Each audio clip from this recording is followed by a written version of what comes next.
خاندان اعلیٰ حضرت مسلک اعلیٰ حضرت پیکر ریحان ملت حضور سیدی توصیف رضا خان صاحب مولا، حضور سیدی توصیف رضا خان صاحب مولا، نعرہ تکبیر، نعرہ رسالت، مسلک اعلیٰ حضرت پیکر ریحان ملت حضور علامہ شاہ توصیف رضا خان صاحب مولا، نعرہ تکبیر، نعرہ رسالت۔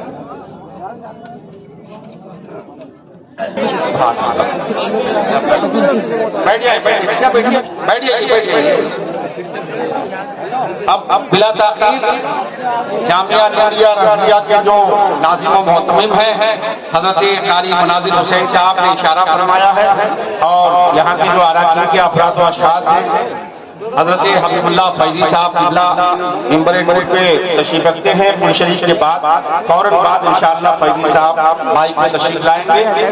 آئیے مسند دلگاہ سجادہ ہمارے سامنے، اعلیٰ حضرت کا شہزادہ ممبر نور پہ جلوہ بار ہے، محبت سے کہہ دو سبحان اللہ۔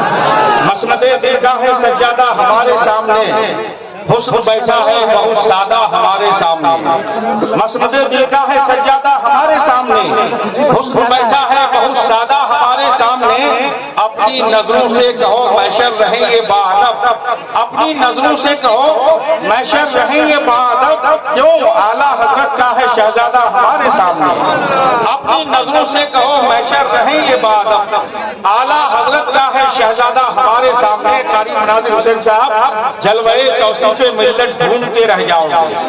اعلیٰ حضرت کے خاندان سے پیار ہے تو بول دو سبحان اللہ، اور محبت سے کہو سبحان اللہ۔ کہ جلوہ توصیف ملت ڈھونڈتے رہ جاؤ گے، یہ چراغ اعلیٰ حضرت ڈھونڈتے رہ جاؤ گے، جلوہ توصیف ملت ڈھونڈتے رہ جاؤ گے، یہ چراغ اعلیٰ حضرت ڈھونڈتے رہ جاؤ گے۔ سر چھپا لو آج دامن میں کہ پھر ان کی طرح، سر چھپا لو آج دامن میں کہ پھر ان کی طرح عمر بھر یہ طریقت ڈھونڈتے رہ جاؤ گے، سر چھپا لو آج دامن میں کہ پھر ان کی طرح عمر بھر شیخ طریقت ڈھونڈتے رہ جاؤ گے۔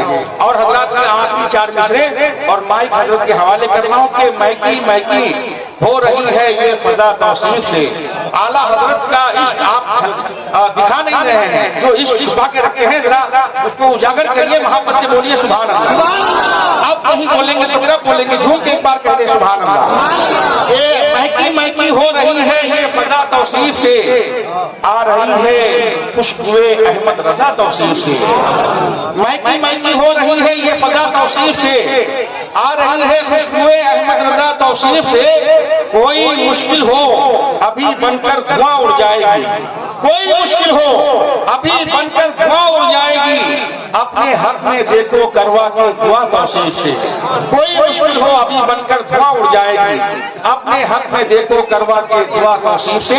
آئیے بلا تاخیر ایک اونچی صفت بزرگ، ایک راسخ الاعتقاد مرد مومن، اخلاص و وفا اور عشق رسول کے پیکر جمیل، اولیاء کرام کی برکت و فیضان کا جلوہ زیبا، عقل و عشق، فکر و غنا، علم و عمل، شریعت و طریقت کے دریاؤں کا ایک سنگم، یعنی پیکر ریحان ملت، نبی اعلیٰ حضرت شیخ طریقت حضور سیدی سندی علامہ الحاج شاہ توصیف رضا خان صاحب قبلہ بریلی شریف کی آمد نعرہ لگا کے استقبال کرو، اور یہ سوچو کہ جشن مفتی اعظم ہند میں اعلیٰ حضرت کا شہزادہ کی آمد ہوئی ہے، اعلیٰ حضرت کے شہزادے کی، ہم لوگ پوری توانائی کے ساتھ حضرت کا استقبال کرنا چاہتے ہیں۔ نعرہ تکبیر، یہی پوری طاقت ہے، محبت سے ذرا استقبال کریے، کل شریف کا وقت بھی قریب سے قریب تر ہوتا جا رہا ہے۔ نعرہ تکبیر، نعرہ رسالت، نبی اعلیٰ حضرت، چشم و چراغ خاندان اعلیٰ حضرت، مسلک اعلیٰ حضرت، عرص نوری، سرزمین رضا نگر بازباری، حضور سیدی توصیفیہ صاحب قبلہ، نعرہ تکبیر، نعرہ رسالت۔ تجھے خبر ہی نہیں ہے کہ کیا اٹھا لایا، ہوا کے دوش پہ شہر وفا اٹھا لایا، نبی کے عشق میں بیمار جب نظر آئے تو میں بریلی کا دارالشفا اٹھا لایا۔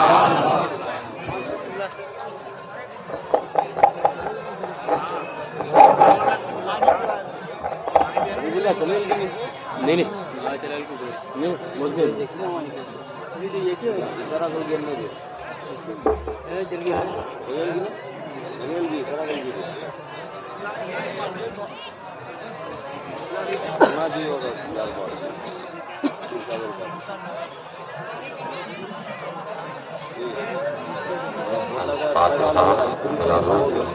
صلی اللہ علیہ وسلم.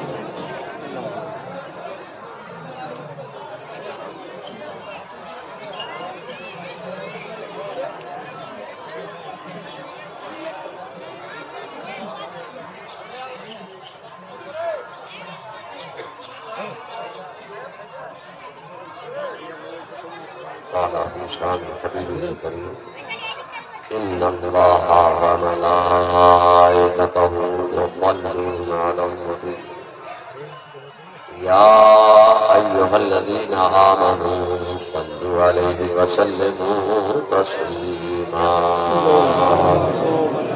الصلاة والسلام عليك يا دافع البلاء والغباء والقهر والمرض والألم بإذن الله وعلى آلك وأصحابك يا محلل بإذن الله. سبحان ربك رب العزة عما يصفون وسلام على المرسلين والحمد لله رب العالمين برحمتك يا أرحم الراحمين.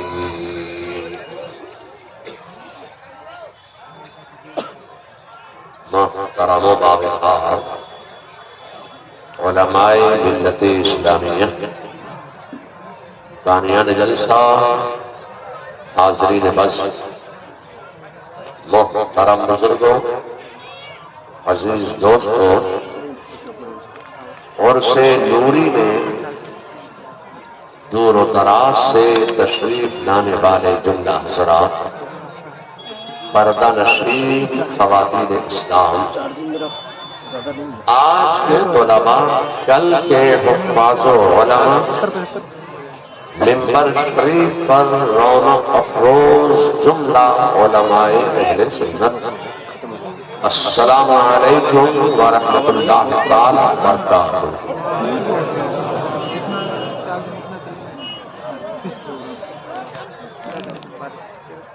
آج حضور سیدنا سرکار مفتی اعظم عالم اسلام کے مقدس عرس کی بابرکت و روحانی محفل پاک میں ہم اور آپ سب یہاں جمع ہوئے. اللہ تعالی ہمارا اور آپ کا سب کا یہاں جمع ہونا اپنی بارگاہ میں قبول فرمائے. کہ قلب کا وقت بہت قریب سے قریب تر ہوتا جا رہا ہے، اس لیے میں نے کوئی خطبہ نہیں پڑھا. اب اگر میں لمبا چوڑا کوئی اردو عربی میں خطبہ پڑھتا، اس کے بعد قرآن کریم کی کسی نہ کسی مقدس آیت کا انتخاب کرتا، پھر اس کا شان نزول بیان کرتا، پھر اس کا ترجمہ بیان کرتا، پھر اس کی تفسیر بیان کرتا، پھر کچھ اشعار کا انتخاب کرتا، پھر آنے والی تقریر کے لیے کچھ تمہید بیان کرتا. تو سارا ٹائم تو اسی میں گزر جاتا. میں تقریر کرتا ہوں، اس لیے میں نے فیصلہ کیا کہ بغیر کسی تمہید کے اپنی تقریر کا آغاز کیا جائے. حضور سیدنا مفتی اعظم ہند کی اس علاقے کو بڑی برکتیں حاصل ہوئی ہیں، اور اس علاقے میں حضور مفتی اعظم ہند کا مقدس قدم ناز پڑا ہے، اور اس علاقے میں اعلیٰ حضرت کے علم کی برکتیں حضور مفتی اعظم ہند کی وساطت سے حاصل ہوئی ہیں.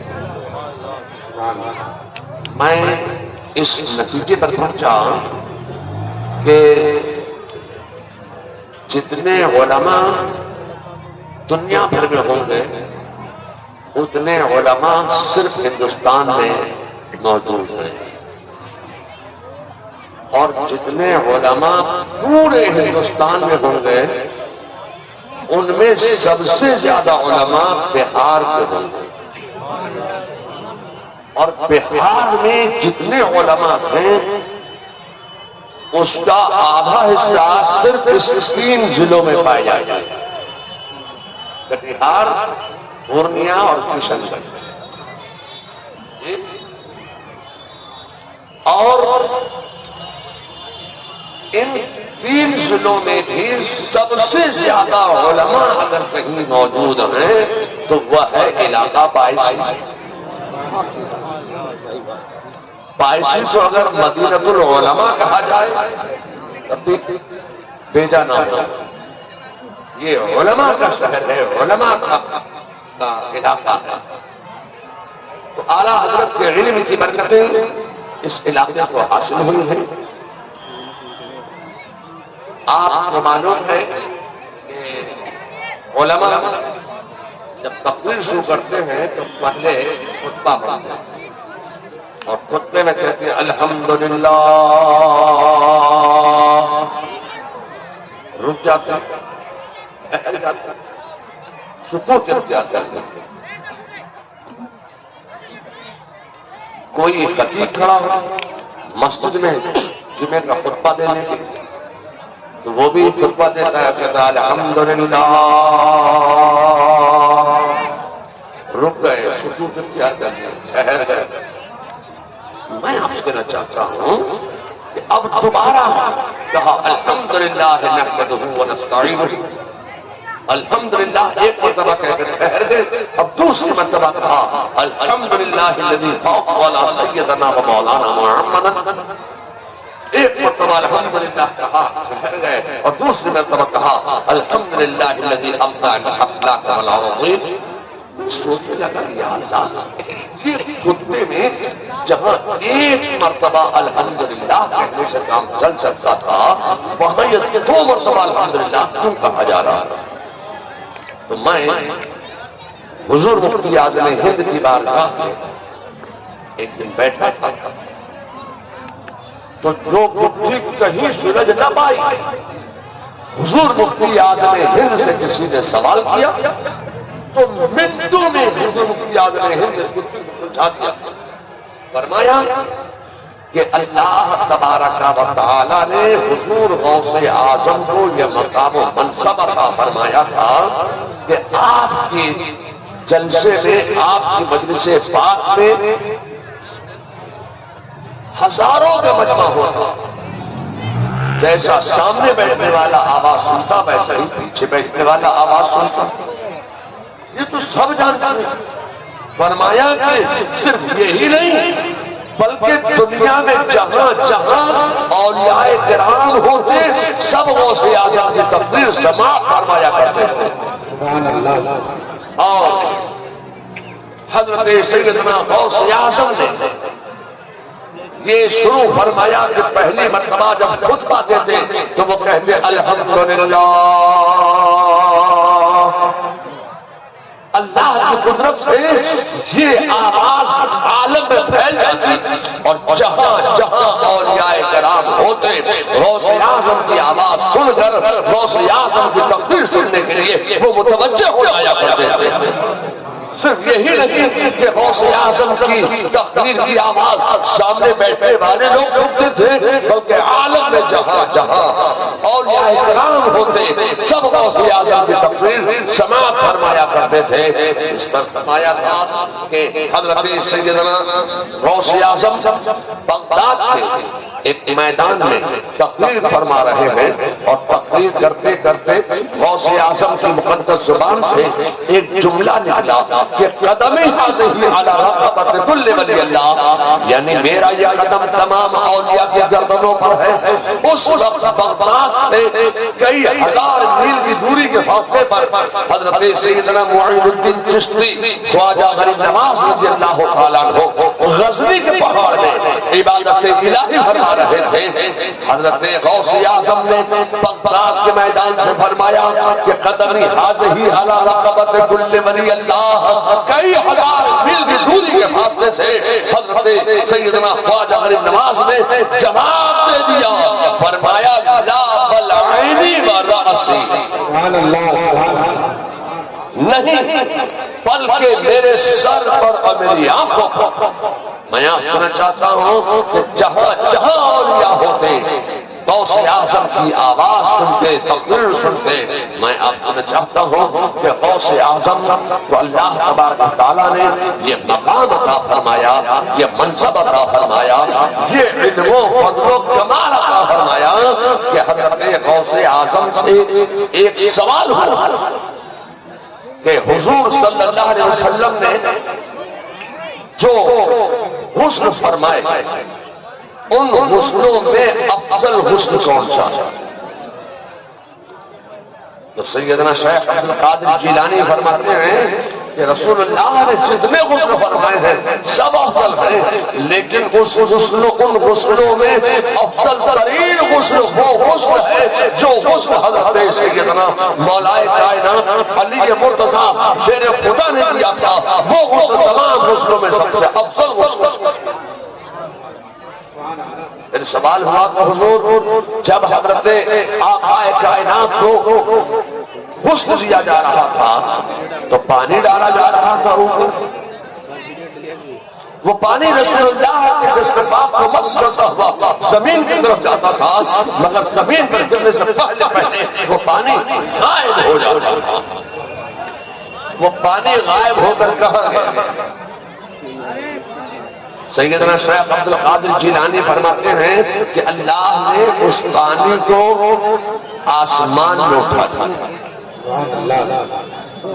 اللہ کے حکم سے وہ پانی بادل بن کر وہ پانی عالم میں پھیل گیا. اللہ کے حکم سے وہ بادل عالم میں پھیل کر برسنے لگا. فرماتے ہیں کہ جہاں جہاں اس بادل سے پانی کی بوندیں گری وہاں وہاں اللہ نے مسجدیں تعمیر کرا دی کہ رسول اللہ کے غسل کے پانی کی بوندیں گری ہیں. آپ کے علاقہ بائشی میں اور اس گاؤں میں جہاں جہاں مسجدیں بنی ہیں یقیناً رسول اللہ کے غسل کے پانی کا بادل اس زمین کے اوپر سے گزرا ہے اور وہ پانی گراتا گیا ہے, بوندیں ٹپکتی گئی ہے. جہاں جہاں وہ پانی کی بوندیں گری ہیں وہاں وہاں اللہ نے مسجدیں تعمیر کرا دی ہیں. اے لوگوں, میں آپ کہنا چاہتا ہوں کہ اللہ کو یہ منظور نہیں کہ رسول اللہ کے غسل کا پانی زمین میں گر جائے, اور جہاں رسول اللہ کے غسل کے پانی کی بوندیں گری وہ زمین دنیا میں رہ جائے. آپ کو معلوم ہے کہ جنت کی توصیف کی جائے گی, جنت کی آرائش و زیبائش کی جائے گی, تو جنت کی توسیع اور آرائش و زیبائش کا حصہ کی جائے گی. یہی وہ مسجد ہے کہ جس مسجد کی زمین پر آپ نے سجدے کر لیے ہیں یہ زمین جنت میں داخل کر دی جائے گی. اسی زمین سے جنت کی آرائش و زیبائش کی جائے گی, اسی زمین سے جنت کی توسیع کی جائے گی. میں آپ کہنا چاہتا ہوں کہ یہ غوث اعظم کا مقام و منصب ہے, مگر حضرت سیدنا مولا کائنات علی مرتضیٰ کا بھی جملہ سنو. حضرت مولا کائنات فرماتے ہیں کہ میں رسول اللہ صلی اللہ علیہ وسلم کو غسل دے رہا تھا, میں نے دیکھا کہ پانی وہ غائب ہو گیا, زمین سوکھی کی سوکھی رہ گئی اور رسول اللہ کو غسل دے دیا. مگر میں نے دیکھا کہ رسول اللہ کی آنکھ کے کوئے, رسول اللہ کی آنکھ کے حلقے میں ایک ایک بوند پانی موجود ہے, اور رسول اللہ کی ناک کے حلقے میں ایک بوند پانی موجود ہے. میں نے سوچا کہ اب اس پانی کا میں کیا کروں. حضرت علی سوچ رہے ہیں اس پانی کا میں کیا کروں. حضرت علی کے ذہن نے فیصلہ کیا, اے علی سوچ رہا کیا ہے, رسول اللہ کی آنکھ کے حلقے سے پانی چوس لو. حضرت مولا کائنات نے وہ 2 بوند پانی چوس لیا. 2 تو اس دو بوند پانی کا کمال یہ ہے کہ اللہ تبارک و تعالیٰ نے اس دو بوند پانی کی برکت سے حضرت علی کے سینے کو علوم و فنون کا خزینہ بنا دیا ہے۔ آج آپ دنیا میں جتنے علوم و فنون دیکھ رہے ہیں یہ سارے کے سارے علوم و فنون حضرت مولا کائنات کی ذات سے ہمارے اور آپ کے درمیان پہنچے ہیں۔ میں آپ سے چاہتا ہوں کہ بریلی کو دنیا نے اپنا مرکز اس لیے نہیں مانا کہ بریلی کوئی بہت بڑا شہر تھا، بڑا شہر ہونے کی بنیاد پر بریلی کو مرکز نہیں کہا گیا، بلکہ بریلی نے جو فکر دی تھی وہ اعلیٰ فکر دی تھی، جو نظریہ دیا تھا وہ اعلیٰ نظریہ دیا تھا۔ اس اعلیٰ فکر کی بنیاد پر دنیا نے بریلی کو اپنا مرکز تسلیم کر لیا۔ اب چلو بریلی، اعلیٰ حضرت فاضل بریلوی بس اسی کو فرماتے ہیں کہ جس کی دو بوند ہے کوثر و سلسبیل، جس کی دو بوند ہے کوثر و سلسبیل ہے وہ رحمت کا دریا ہمارا ہے، جس کی دو بوند ہے کوثر و سلسبیل ہے وہ رحمت کا دریا ہمارا نبی۔ لوگوں کو میں آپ سے چاہتا ہوں کہ غوث اعظم کے علم و فضل و کمال کو ہم اور آپ کیا جان سکتے ہیں۔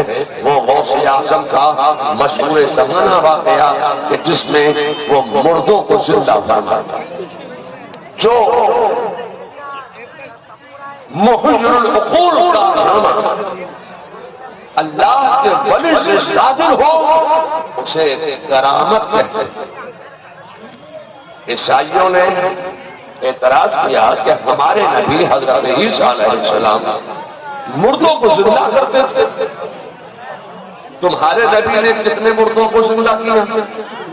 ہمارے نبی کا تو مقام و منصب علم و فضل و کمال وہ تو بات کی بات ہے، ہمارے مذہب میں ہمارے اسلام میں جو اللہ کے ولی ہیں مردوں کو تو وہ زندہ کر دیا کرتے ہیں۔ مگر میں آپ کو چاہتا ہوں کہ عیسائیوں نے اعتراض کیا کہ ہمارے نبی مردوں کو زندہ کرتے تھے، تو میں آپ سے چاہتا ہوں کہ حضرت عیسیٰ علیہ السلام مردے کو زندہ کرنے کے لیے کیا کرتے تھے؟ کوئی نئی روح ظاہر فرماتے تھے؟ کوئی نئی روح بناتے تھے؟ نہیں، حضرت عیسیٰ مردے کو زندہ کرنے کے لیے نئی روح نہیں بناتے تھے، بلکہ وہ پرانا روح پلٹا دیتے تھے۔ جو روح اس کے جسم میں تھی وہ نکل گئی، روح وہ مر گیا، مردہ ہو گیا، اب نکلی ہوئی روح پلٹاتے تھے۔ اس نکلی ہوئی روح کو پلٹانے کے لیے حضرت عیسیٰ علیہ السلام کرتے کیا تھے؟ اللہ نے حضرت عیسیٰ علیہ السلام کی ٹھوکر میں یہ طاقتوں قوتوں توانائی ودیعت فرما دی تھی کہ اگر کوئی زندہ ہوتا وہ مر جاتا، وہ اس کو تم بِإِذْنِ اللَّهِ کہہ کر ٹھوکر مارتے تھے تو نکلی ہوئی پرانی روح پلٹ آتی، ان کی ٹھوکر میں وہ طاقت تھا کہ نکلی ہوئی پرانی روح پلٹتی تھی۔ جب وہ پرانی روح پلٹتی تھی تو اس پرانی روح کے پلٹنے سے مردہ زندہ ہو جاتا تھا۔ یہ حضرت عیسیٰ علیہ السلام کا معجزہ ہے۔ اے لوگوں، میں آپ کہنا چاہتا ہوں کہ حضرت عیسیٰ اپنے معجزات دکھا رہے ہیں، حضرت عیسیٰ معجزات دکھا رہے ہیں، مگر میرے مصطفیٰ معجزہ بن کے آئے ہیں۔ حضرت عیسیٰ معجزہ دکھا رہے ہیں، مردے کو زندہ کر رہے ہیں، مگر میرے مصطفیٰ کا مقام یہ ہے کہ وہ معجزہ بن کر آئے۔ تو حضرت عیسیٰ کی ٹھوکر اللہ نے یہ طاقت دی تھی کہ ادھر ٹھوکر لگی ادھر روح پلٹ گئی۔ مگر ایک بات بتاؤ، جب ابو جہل بارگاہ رسالت میں حاضر ہوا تھا اور ہاتھ میں کنکر پتھر لے کر آیا تھا اور اس نے پوچھا تھا کہ اگر آپ اللہ کے نبی ہیں تو بتاؤ کہ میری مٹھی میں کیا ہے، میرے مصطفیٰ نے ارشاد فرمایا کہ میں تجھے بتاؤں کہ تیری مٹھی میں کیا چیز ہے، یا وہ چیز جو تیری مٹھی میں ہے وہ بتائے کہ میں کون ہوں۔ ابو جہل حیران رہ گیا، وہ چکا رہ گیا کہ اللہ سوال کیا تھا میری مٹھی میں کیا ہے، اور انہوں نے تو سوال بڑا سخت کر دیا، بڑا ٹف کر دیا۔ وہ جانتا ہے کہ میری مٹھی میں کنکر ہے، پتھر ہے، یہ بول نہیں سکتے ہیں، ان کے پاس کبھی کوئی زبان ہی نہیں ہے، ان کے پاس کوئی جان نہیں ہے، یہ بول نہیں سکتے ہیں، اور اگر کہیں یہ بول پڑے تو بولی میری بولیں گے، اس لیے کہ یہ میرے اقتدار میں ہے، میرے اختیار میں ہے، میری پکڑ میں ہے، میری گرفت میں ہے، میرے ماحول میں ہے، میری حکومت میں ہے، میرے پنجے میں ہے، میرے اقتدار میں ہے، میرے اختیار میں ہے، یہ بول نہیں سکتے، اور اگر بول دیا تو بولی میری بولی۔ ڈھونڈ کے میں لایا، تلاش کر کے میں لایا، ڈھونڈ کے تلاش کر کے چن کے گن کر میں لایا، یہ میرے قبضے میں ہے، یہ بول نہیں سکتے، اگر بولے تو میری بولی بولیں گے۔ میرے مصطفیٰ نے ان بولتی کنکریوں پر ایک نگاہ ڈال دی، ایک نظر مصطفیٰ کا کمال یہ تھا، فرمایا کہ تو اپنی مٹھی کو اپنے کان پر لگا۔ جب ابو جہل نے اپنی مٹھی کو اپنے کان پر لگایا ہے تو اس کی مٹھی سے آواز آ رہی تھی کہ اشہد ان لا الہ الا اللہ واشہد ان محمد عبدہ ورسولہ۔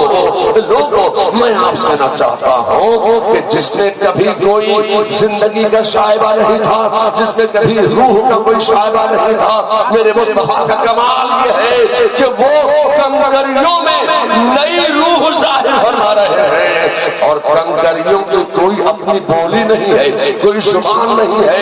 جب حضرت عیسیٰ علیہ السلام مردے کو زندہ کرتے تھے تو وہ زندہ ہونے کے بعد وہی بولی بولا کرتا تھا جو زندگی میں بولی بولا کرتا تھا، مگر میرے مصطفیٰ نے جن کنکریوں میں زندگی ظاہر فرمائی ہے، میرے مصطفیٰ نے جن کنکریوں کے لیے روح ظاہر فرمائی ہے، ان کنکریوں کو زبان عطا فرمائی ہے، تو وہ زبان عطا فرمائی ہے جو میرے نبی کی بولی ہے، اور وہ نبی کی نبوت کی وہ شہادت دے رہے ہیں۔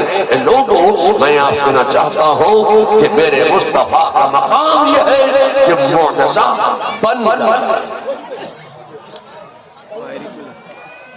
ولیوں کا مقام یہ ہے کہ جو محیر العقول کارنامہ سے صادر ہو اس کو کرامت کہتے ہیں۔ مجھے حضور سیدنا سرکار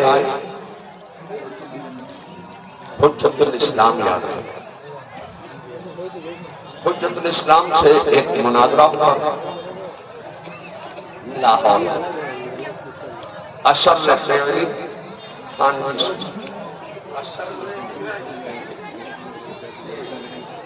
اشرف فعلی خانوی سے ایک مناظرہ علم غیب کے تعلق سے اعلان ہوا کہ امام احمد رضا کے شہزادے مولانا حامد رضا کا حجت الاسلام سے آج بلا میدان میں مناظرہ ہوگا، آپ تمام حضرات اس میدان میں جمع ہوں۔ تو اسکول کے جو اسٹوڈنٹس ہوتے ہیں وہ بڑے چرب زبان ہوتے ہیں، تو کچھ اسٹوڈنٹ نے یہ اعلان سنا تو ان میں ایک اسٹوڈنٹ بولا، ارے سنتے ہو آج فلاں میدان میں مولویوں کا میچ ہوگا، چلو آج ہم مولویوں کا میچ دیکھیں گے۔ میچ دیکھنے کے لیے گئے، مولویوں کا میچ آج دیکھنے کے لیے وہ اسٹوڈنٹ پہنچے۔ حجت الاسلام نے علم غیب مصطفیٰ پر جو تقریر فرمائی وہ آج بھی محفوظ ہے، کتابوں میں آج بھی وہ درج ہے کہ حجت الاسلام نے جو خطاب فرمایا تھا علم غیب مصطفیٰ پر۔ ایک اسٹوڈنٹ سردار احمد نام کا جو ایف اے کا اسٹوڈنٹ تھا اور تحصیلداری کا کورس کر رہا تھا، انہوں نے جب حجت الاسلام کا چہرہ دیکھا تو دیکھتے رہ گئے، بعد میں وہ حجت الاسلام کے پاس گئے اور کہا حضور آپ کا چہرہ دیکھنے کے بعد اب میرا دل نہیں لگتا کہ جی نہیں چاہتا کہ میں دنیاوی تعلیم حاصل کروں، اب میرا جی چاہتا ہے کہ میں آپ کے ساتھ بریلی چلا جاؤں اور بریلی میں علم دین حاصل کروں۔ تو نیک کام کے لیے، نماز پڑھنے کے لیے، توبہ کرنے کے لیے، روزہ رکھنے کے لیے، کوئی بھی نیک کام کرنے کے لیے اپنے گارجین سے اجازت کی ضرورت نہیں ہے۔ یہ یقیناً ایک نیک کام تھا، مگر حجت الاسلام نے فرمایا کہ اپنے والدین سے اجازت لینی آپ نے۔ بہرحال وہ بریلی پہنچ گئے۔ کچھ عرصے میں حضور حجت الاسلام نے ان کو پڑھایا بھی اور پلایا بھی۔ پڑھایا کتابوں سے جاتا ہے، علماء 13 سال میں جو بات بتاتے ہیں اولیاء ایک نظر میں پلا دیتے ہیں۔ حجت الاسلام نے کتابوں سے پڑھایا بھی، نظروں سے پلایا بھی، اتنے بڑے عالم بنے کہ وہ منظر اسلام میں شیخ الحدیث کے منصب پر فائز ہوئے۔ شیخ الحدیث بن گئے ہوئے۔ اب تو بریلی کو حجت الاسلام کا وصال ہو گیا، تو پیر کے غم کو وہ سہ نہ سکے، وہ بریلی چھوڑ کر چلے اور پڑھانے کا کام بھی انہوں نے چھوڑ دیا۔ درس حدیث کیا کرتے تھے، وہ کام انہوں نے چھوڑ دیا اور پاکستان کے ایک شہر گوجرانوالہ میں جا کے مقیم ہو گئے۔ جب وہاں پہنچے تو ان کی آنکھ کی بینائی اللہ نے واپس کی، وہ نابینا ہو گئے۔ انہوں نے حضور مفتی اعظم ہند کو خط پایا، کہا حضور میں یہاں آیا تھا، جب میں یہاں پہنچا تو میری آنکھوں کی بینائی چلی گئی، میں نابینا ہو گیا۔ حضور میرے لیے دعا فرماتے کہ اللہ تعالیٰ میری آنکھ کی بینائی، آنکھ کی روشنی واپس فرما دے۔ تو حضور مفتی اعظم ہند کا جواب سنو۔ حضور مفتی اعظم ہند خط میں جواب دے رہے ہیں کہ مولانا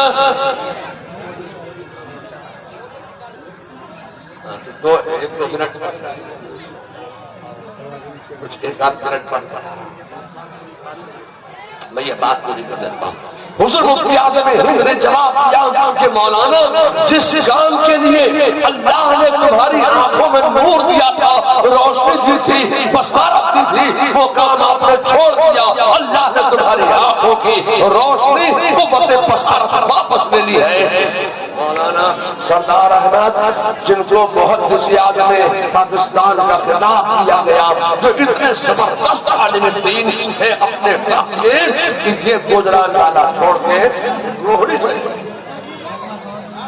روہڑی جب پہنچے تو وہاں سے انہوں نے خط لکھا کہ حضور میں روہڑی آ گیا اور میں نابینا ہوں، میری آنکھ کی روشنی نہیں ہے، حضور میرے لیے دعا فرمائیے۔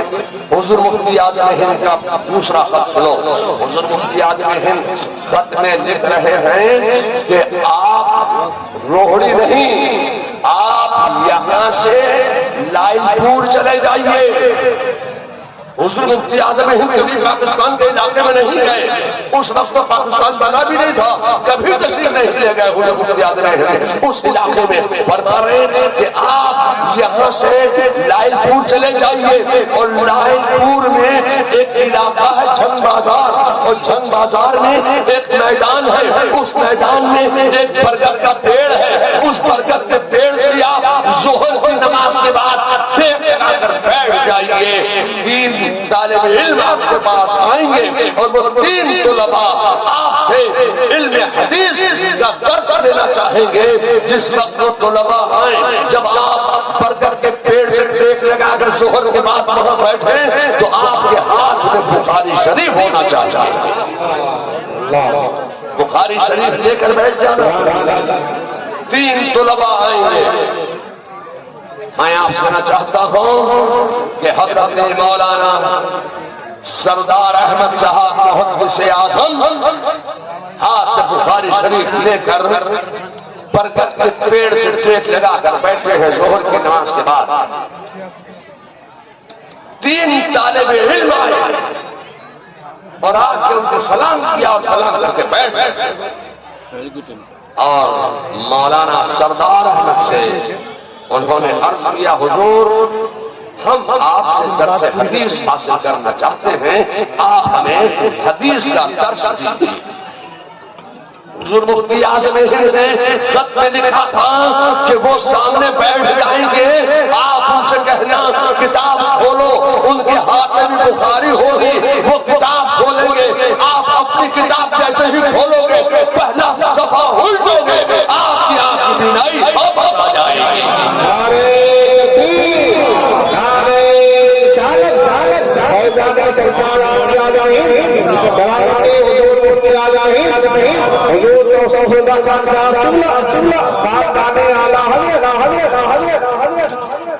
جیسے ہی انہوں نے برتن پلٹا ان کی آنکھ کی بینائی واپس آ گئی, انہوں نے ان کو درس حدیث دیا. اب انہوں نے خط لکھا کہ حضور اس نے ناز کیا تھا, یہ کون سی قربات ہے؟ تو حضور مفتی اعظم ہند کا تیسرا خط آپ سنیے.